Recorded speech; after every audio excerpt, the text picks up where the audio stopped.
Kunci untuk apa?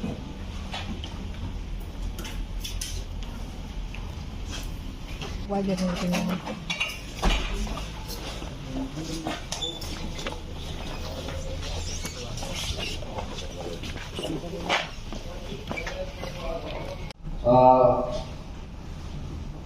DH ini selaku kepala BPN waktu itu termasuk dalam salah satu anggota panitia pengadaan tanah.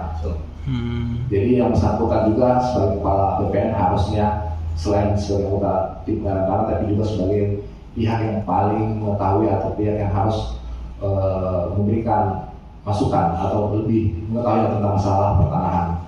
Karena kewenangan yang diberikan oleh undang-undang kan bahwa Badan Pertanahan Nasional ini bagian dari yang bagian pengendalian atau mengawasi terkait dengan tanah yang ada di Indonesia ini seperti itu. Jadi pada waktu itu dia bersangkutan sebagai anggota panitia ternyata tidak melaksanakan tugasnya baik sebagai anggota panitia maupun sebagai kepala kantor pertanahan pada waktu itu.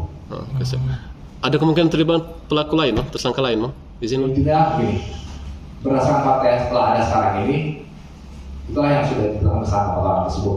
Namun nanti apabila dalam fakta persidangan atau mungkin di lain waktu ada fakta-fakta baru yang ditemukan, penyidik akan menindaklanjuti hal tersebut.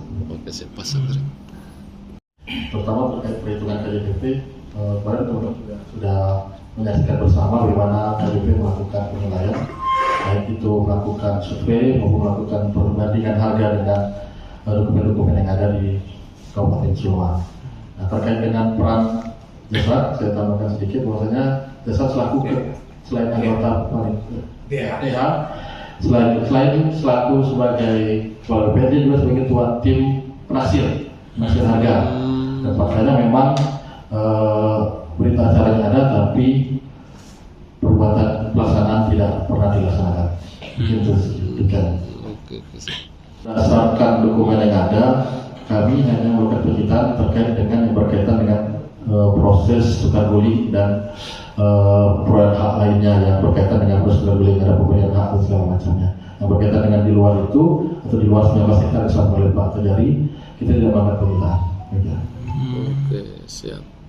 Pertama, kan adalah satu titik penerapan pasal yang diterapkan kepada tersangka ini adalah pasal 2 dan pasal 3 Undang-Undang 3199 tentang tindak korupsi dalam tahun 2001.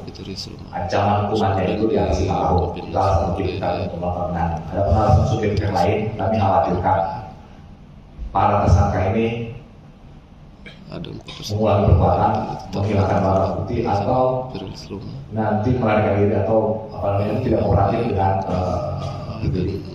Kejaksaan Negeri Sleman seperti itu. Bang, izin untuk KN berapa Bang dari kerugian negara ini telah awalnya dihitung oleh tim apresial atau dari kantor KJP kantor jasa pertanahan kantor jasa penilai publik ya, dengan angka 19.557.175.697 rupiah, dan hasil perhitungan dari KAP tersebut telah dideklar oleh akuntan publik berdasarkan laporan hasil audit penghitungan kerugian negara oleh kantor akuntan publik ke Trandes Haironi dan rekan sebesar jumlah yang tadi saya sampaikan, dengan aset atau tanah yang berkurang milik daerah Kabupaten Sleman seluas kurang lebih 199.681 meter persegi atau kalau dihektarkan sekitar 19,9 hektar ya, sekitar itu. Berarti itu sama dengan NJOP saat ini ya, Mas? Berlaku saat ini? Sama dengan NJOP? Masalah metode perhitungannya itu nanti bisa kita kasih khusus. Intinya bahwa perhitungan itu memperhitungkan nilai aset itu pada hari ini. Siap. Perhitung pada saat mereka turun bawah untuk melakukan perhitungan. Satu lagi Bang, terkait ini kan sekarang seharusnya masih dalam penyitaan. Tapi seharusnya karena ini adalah sebenarnya tentu akan kita pertimbangkan, akan dikembalikan atau dirampas penegak untuk diserahkan kepada pemerintah Kabupaten Sleman. Jadi status quo nih Bang ya? Statusnya quo untuk lahan. Sekarang sebenarnya dalam status penyitaan. Tapi kalau namanya beralih hak belum masih dalam status penyitaan kejaksaan. Bahwa tanah tersebut kurang lebih berapa tidak? Enggak, tidak.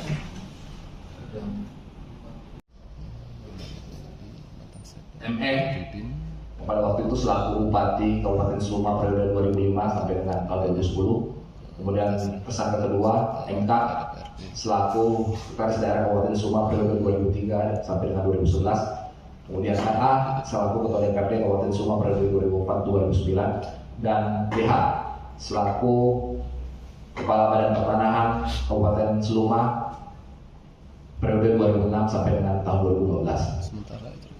Pada hari ini pun kami akan melakukan penahanan rutan terhadap keempat orang itu, tetapi yang untuk satu orang atas nama RK ini sedang menjalani hukuman di rutan di lapas Bengkulu. Oleh karena yang itu hari ini kami hanya melakukan penahanan untuk 3 orang, sedangkan yang satunya lagi tidak kami lakukan penahanan tapi telah ditetapkan sebagai tersangka. Kenapa kami tidak melakukan penahanan terhadap RK ini? Karena disampaikan bahwa yang bersangkutan lagi menjalani hukuman pidana badan terkait perkara lain. Kemudian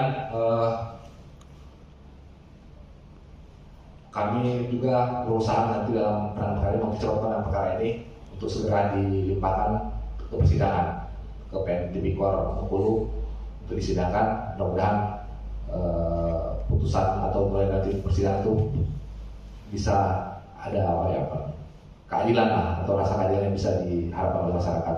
Mungkin demikian Bapak-bapak wartawan.